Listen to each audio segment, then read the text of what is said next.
Welcome back to the Grateful Road River Homestead. I know it's been a while again, but I wanted to come on today and let you know that I am canning up some of that homemade vegetable soup that Papa Bear made.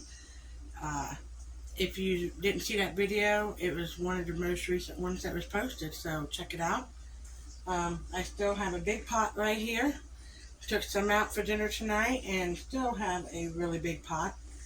I'm going to be pressure canning it today, and any leftover broth I'll just can it up to as a V8 juice that we can use in other recipes in the future. So I've washed up my jars and I've had them in the oven sterilizing at 250 for they say 15 minutes, but mine's been in there for about 45 because I had other things to do. And I just thought I'd bring you along today and we would get that set up.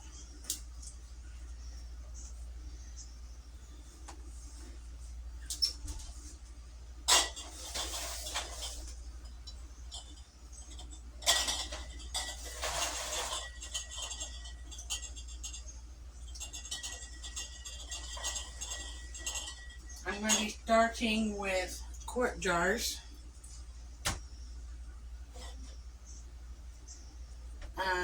That way we can, when we want to have a dinner, we can get one of the bigger jars out.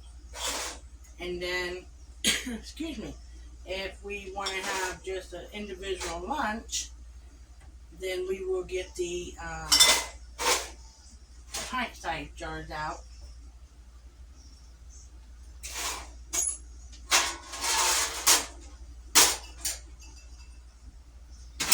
Put the little ones back in there and just let them continue staying hot. The soup is about the same temperature as the jars, and I've got the 3/4 of water in my pressure canner, about the same temperature. Since this is hot method, you want everything to be about the same. So we're going to go ahead and get that started. Let me get my funnel here. And first I'm going to put the veggies and the meat mixture in to the jar. Then I can pour the broth in after I get the meat and veggies in. I want to make sure that there's plenty of the meat and veggies in each jar for the meal.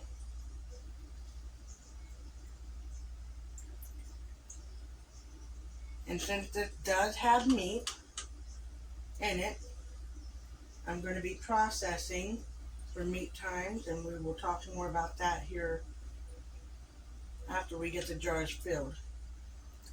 So I did this jar about halfway full. I'll show you here. Bring it down. So as you can see, it's about halfway full. And then I'm going to fill the other half with just the broth.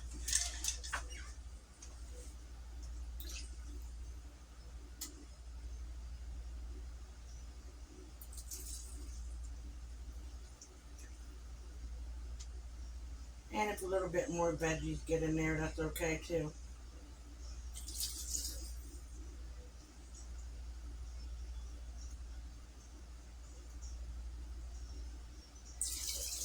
And I'm only filling it to the neck of the jar. You want to leave at least an inch so you can prevent siphoning.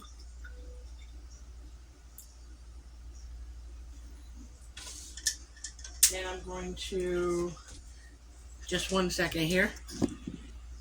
Alright, so I went ahead and filled this. I'm going to go ahead and fill the rest of the jars. And then I'll bring you back the next clip so you can see what the next step is. Alright, so now that I have all the jars filled to where I want them with the headspace, I'm going to take my debubbler And yes, it is mostly liquid, but it does have some solids in it. So I just want to make sure that there isn't any bubbles trapped in there.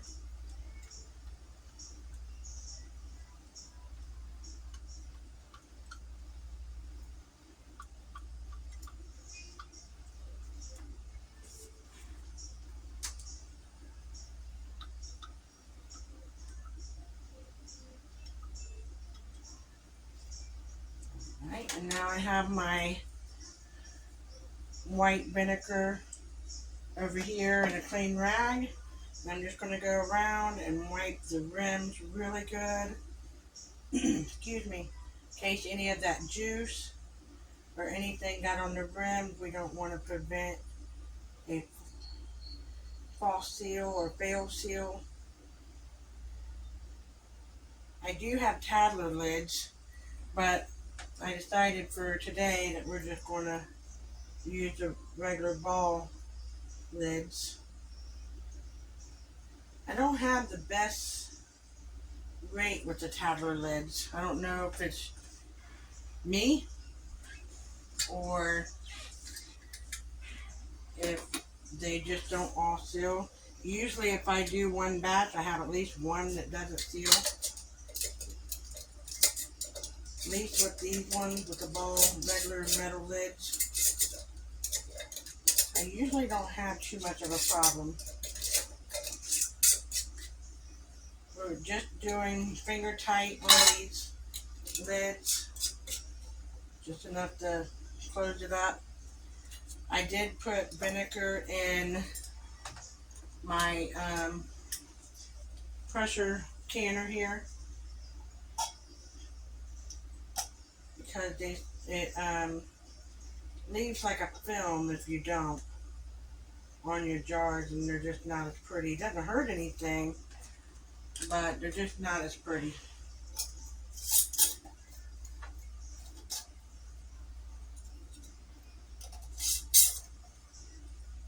There's been plenty of times that I've forgotten to do that.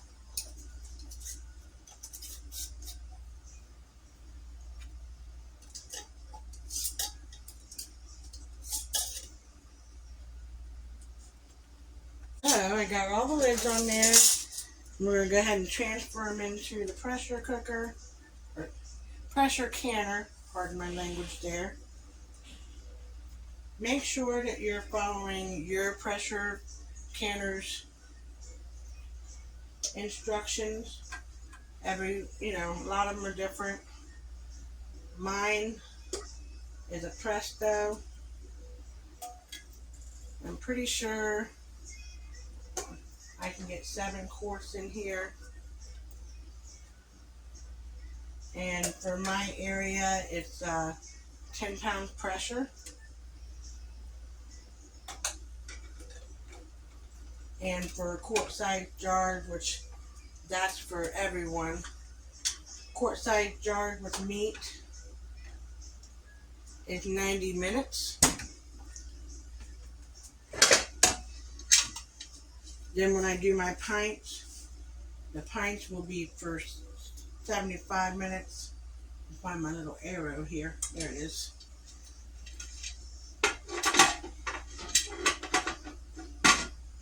Check to make sure. Yep, that's clear. Ring looks good and solid. Okay.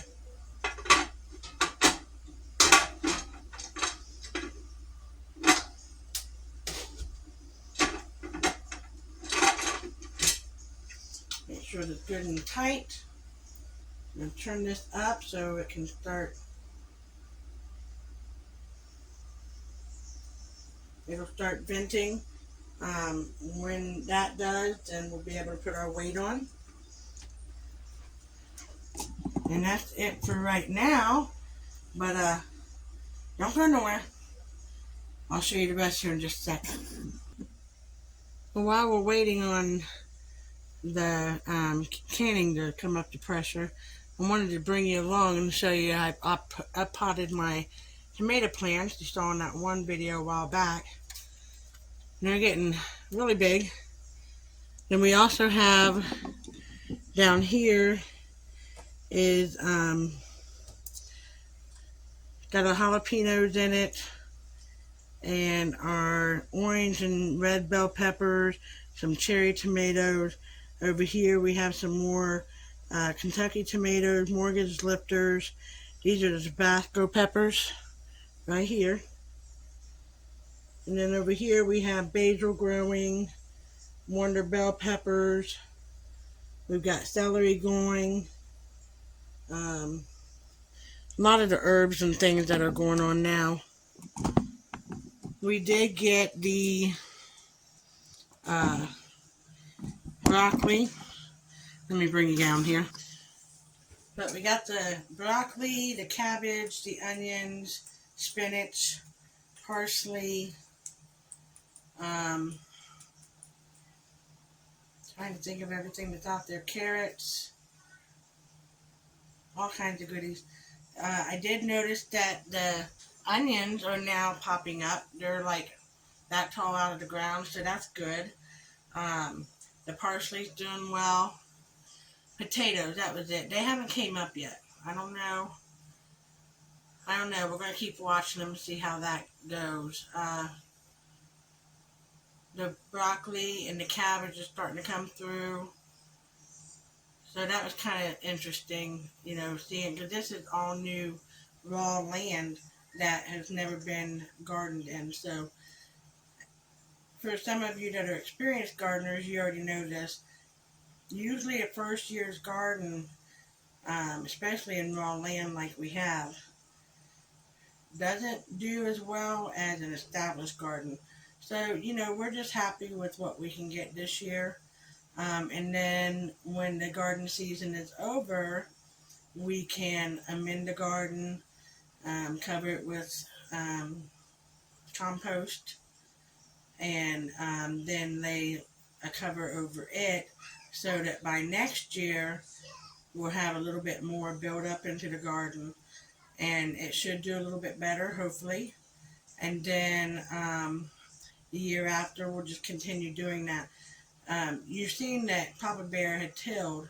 Well, he didn't have a choice really, because like I said, the garden had never been in those areas. So he tilled it up to get a lot of that stuff out.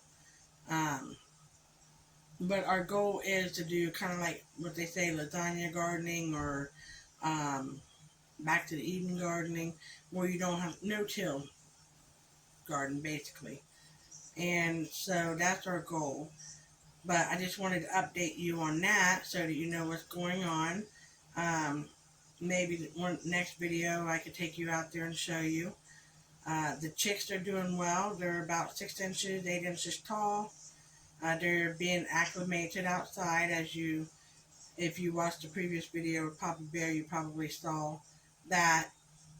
We've been just taking them out every day, as long as it's like 70 degrees or more. And today it's 80, so it got pretty warm pretty quick. We are supposed to have a cold spell, I think like 2 days, Monday and Tuesday or something next week.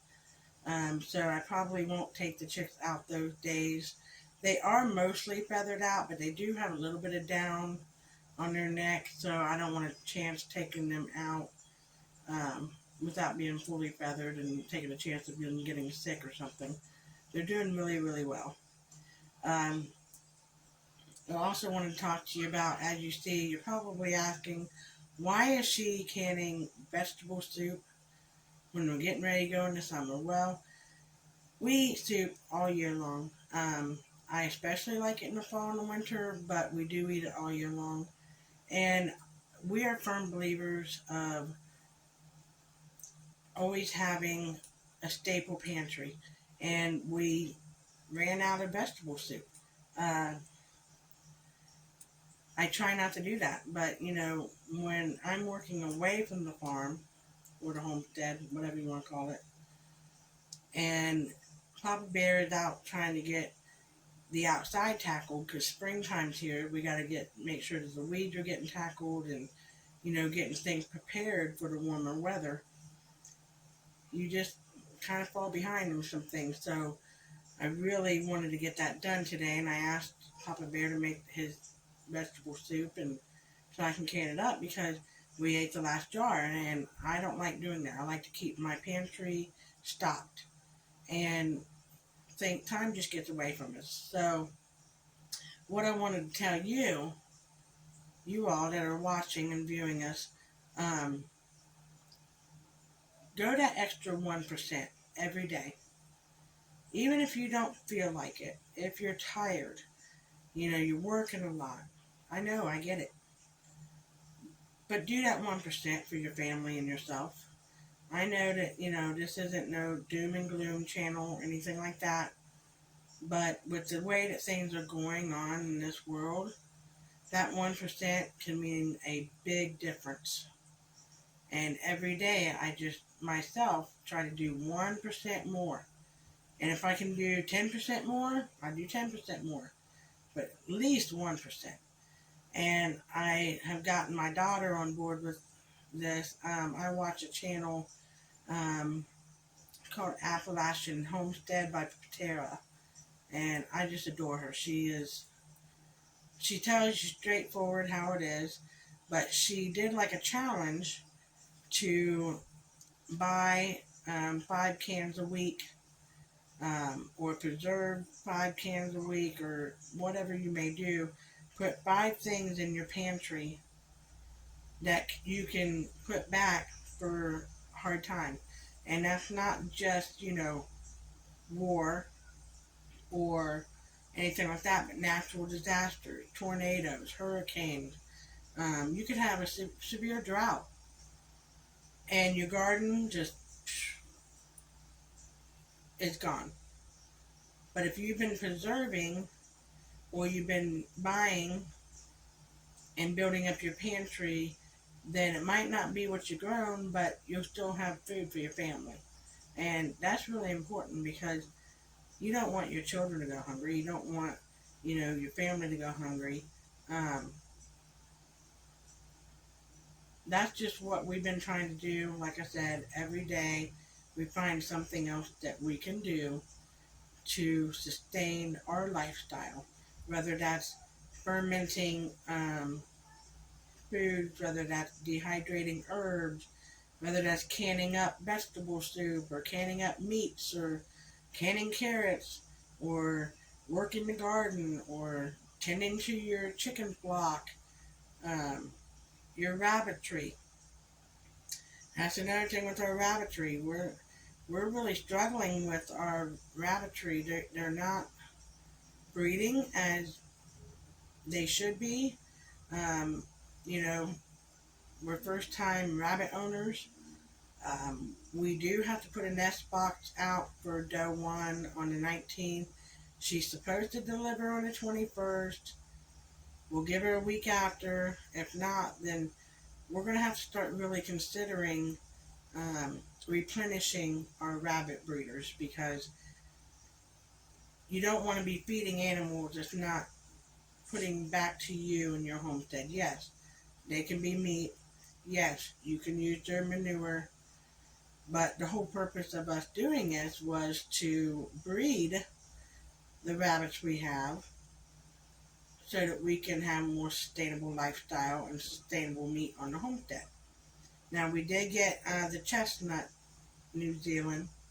She is still a little young. I think she has May 1st, she'll be of age. We will try to see if we can get her bred. If not, then we're going to have to start looking into getting some other male breeders, because I don't know if my males are able to do the deed. They are older, and I don't believe the previous owner bred them, so there's a chance they could have went sterile. Um, but they won't go to waste, that's for sure. We do use their manure for composting. But, you just can't keep feeding animals that aren't providing you your needs of what you need for the homestead. We try to give them a great life. They get fresh water and food every day, and they get attention and pets, and we talk to them, and they have fresh bedding and clean cages. And that takes money, and that takes time. So we're going to have to start looking into that. But enough of that. I just wanted to sit down and have a little chit chat with you. We're going to go check the canner and see if it is steaming or not. So with that, I think I'm going to go ahead and call it quit for tonight. Like I said, I got 24 minutes left on that, and I will turn it off and let the pressure come down, and then I will start the second batch. It's just time to spend the evening with the family, have dinner, and relax. Sunday is our rest day, that's tomorrow, so excited about that because I love just spending time with my family and enjoying the day, and that's our plan. So thank you for joining me today, and I'm so glad that you were here, and we here at Grateful River Homestead are always grateful for everyone that watches our videos and follows along, and until then, the next time, we'll see you. See y'all later.